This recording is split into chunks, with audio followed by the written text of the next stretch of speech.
elecciones internas de Uruguay, por poner un poco de contexto previo, vamos a compararlas con su país vecino, más que nada porque aquí muchos de vosotros seguisteis con nosotros las elecciones primarias abiertas, simultáneas y obligatorias de Argentina.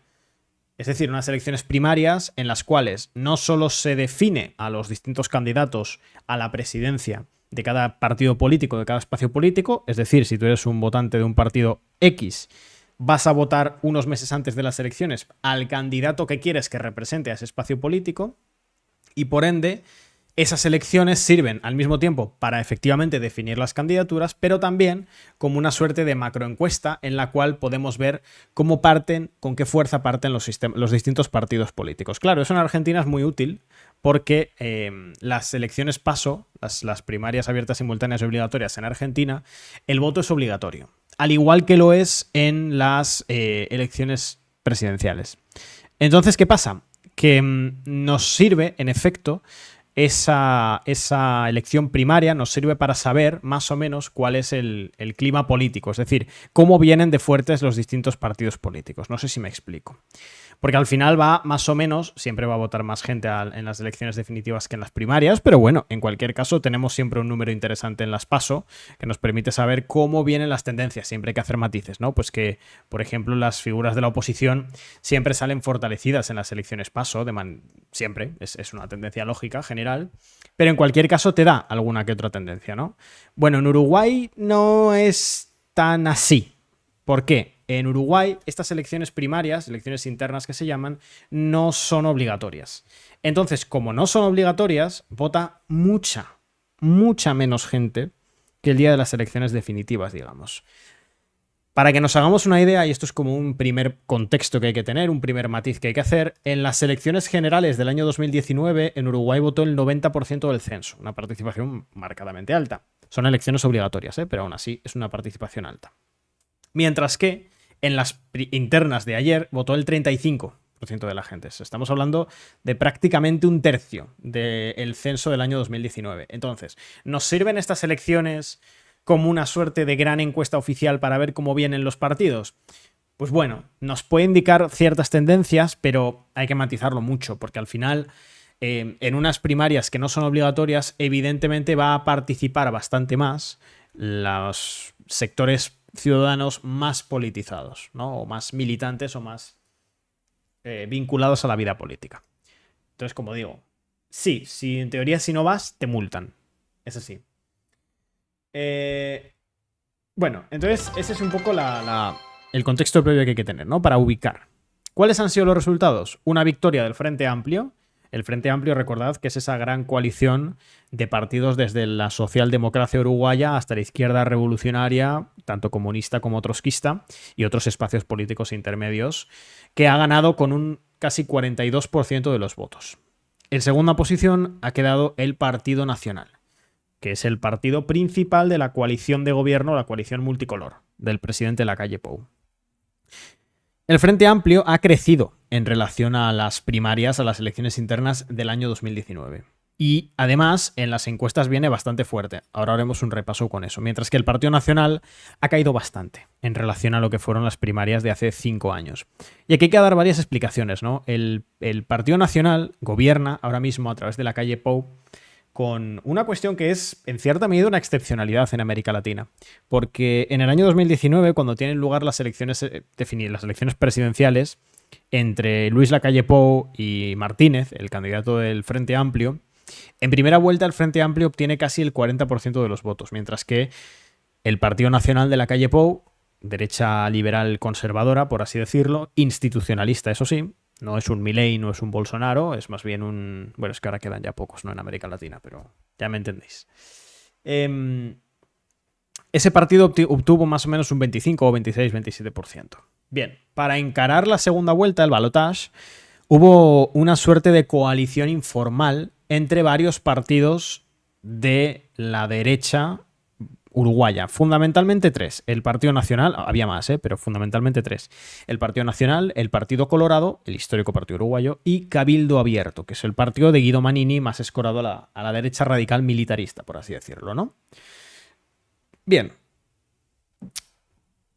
Esa suerte de coalición informal consigue ganar la segunda vuelta. por muy poco, con un 50, algo por ciento frente al 49, algo del Frente Amplio. Pero en cualquier caso logran que Lacalle Pou gane las presidenciales y sea efectivamente presidente de Uruguay. A partir de ahí se conforma un gobierno de coalición que es muy inusual en América Latina, no es algo común, en el cual hay ministros del Partido Nacional, por supuesto, pero también de Cabildo Abierto, del Partido Colorado y, si no me equivoco, también hay alguno del Partido Independiente. Entonces, ¿cómo evoluciona esta situación? Lo que nos marcan las encuestas a día de hoy es una paradoja muy curiosa, porque así como el presidente Lacalle Pou y su gobierno como cosa general tiene una valoración relativamente positiva, los distintos partidos políticos que conforman esa coalición no tienen una imagen positiva, porque se les asocia, al menos en una parte importante del electorado, con cuestiones de corrupción. Bien. Entonces lo que nos marcan las encuestas es que el Frente Amplio está en números históricos ahora mismo, por encima incluso de los números que manejaban en el año 2004, antes de la primera victoria electoral de Tabaré Vázquez. Sí, recordad que el Frente Amplio ha conducido las presidencias tanto de Tabaré Vázquez como del conocido en España Pepe Mujica.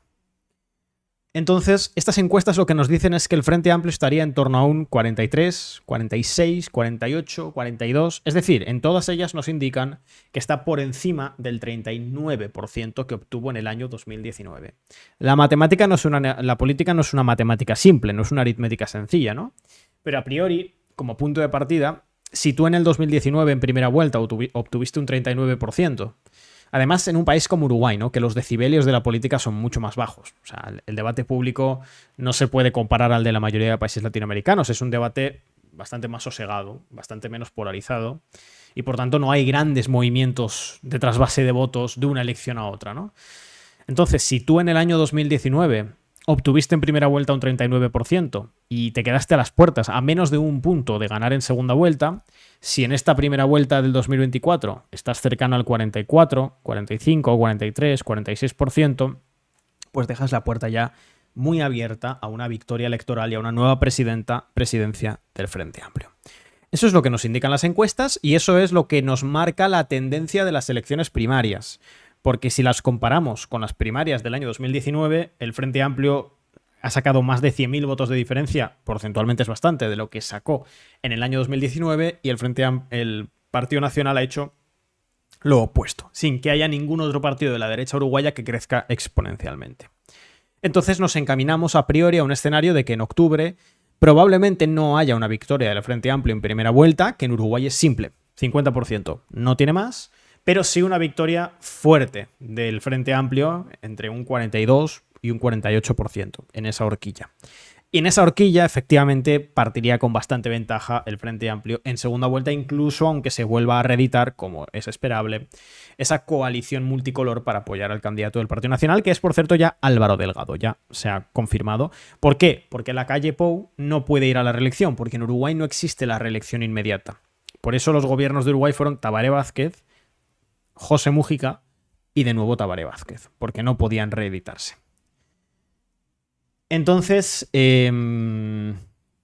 Lacalle Pou no puede ir a la reelección. Eso es una pésima noticia para el Partido Nacional, porque Lacalle Pou sí tiene una buena imagen positiva, pero no es capaz, por lo menos por ahora, de brindársela a su compañero de partido, a Álvaro Delgado. Más allá de... Vamos a ver ahora la incorporación de Lacalle Pou a la campaña en favor de su candidato, pero no sé yo si va a ser suficiente para revertir la tendencia. En cualquier caso, queda un tiempo, todavía quedan 3 meses y medio, 3 meses largos, y pueden pasar bastantes cosas. En cualquier caso, ¿quién ha sido electo candidato del Frente Amplio? Yamandú Orsi, el que fuera, es, de hecho, está saliendo ahora, intendente de Canelones. ¿Junto a quién? Junto a Carolina Cose, que es la actual intendenta de Montevideo. Y esto es muy curioso.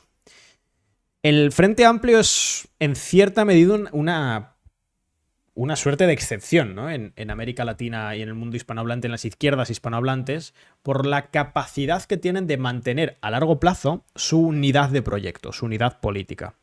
Porque dentro del Frente Amplio conviven bastantes familias políticas. O sea, estamos hablando, insisto, de que hay socialdemócratas, hay izquierda latinoamericanista, socialismo del siglo XXI, etc. Y también hay trotskismo e incluso marxismo-leninismo. adentro del Frente Amplio. Y la fórmula a través de la cual el Frente Amplio ha logrado subsistir durante 20 años, habiendo sido gobierno y oposición, ambas cosas, ha sido mediante un sistema por el cual se hacía un reparto proporcional sistemático de los cargos, las responsabilidades y la representatividad a cada espacio político en función de la fuerza que demostraba tanto a nivel barrial como a nivel electoral como a otros niveles. Entonces, fijaos qué curioso lo que ha pasado. Porque vosotros, muchos, me imagino, tenemos a alguien que nos sigue desde Uruguay, así que si alguien está ahora mismo viendo el directo, que nos salude, que siempre tenemos alguna que otra persona ahí desde Uruguay. Bienvenidos a todos. Pero para el resto, que quizá no ubicáis mucho la interna del partido, fijaos qué curioso, ¿no? Yamandú Orsi es del Movimiento de Participación Popular, que es el partido político de José Mujica. O sea, es línea continuista total de los gobiernos de Mujica. Gracias ahí, bienvenido a Bordrig, que nos ve ahí desde Montevideo.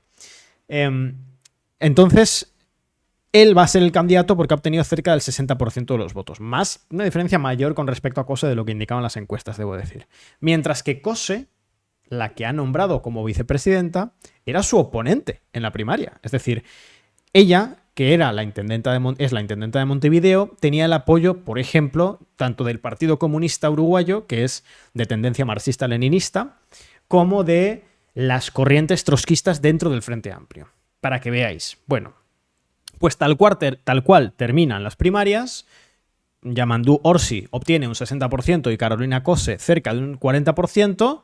Yamandú Orsi dice, bueno, lo hemos hablado en el partido y confirmo que sí, he ganado, soy candidato a presidente, pero Carolina Kose va a ser mi candidata a vicepresidenta. Y así es como funciona el Frente Amplio. Y así es como han mantenido la unidad política de la izquierda uruguaya.